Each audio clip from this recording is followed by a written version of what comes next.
Getanya udip setelah Rasulullah tiada. Tempat pegangan getanya adalah para ulama. Getanya udip yang sebagai umat terakhir. Nyo pegangan ibadah getanya tak ikuti mujtahid. Bukan mengikuti ayat dan hadis.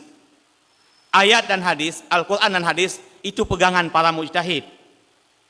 Bagi kita sebagai manusia biasa yang tidak sampai derajat kita kepada derajat mujtahid, yang belum sanggup berijtihad kepada ayat dan hadis, ikutan kita, cara beramal kita adalah nas mukallad, yaitu tulisan-tulisan ilmu, fatwa-fatwa yang ditinggalkan oleh ulama mujtahid yang mu'tabar.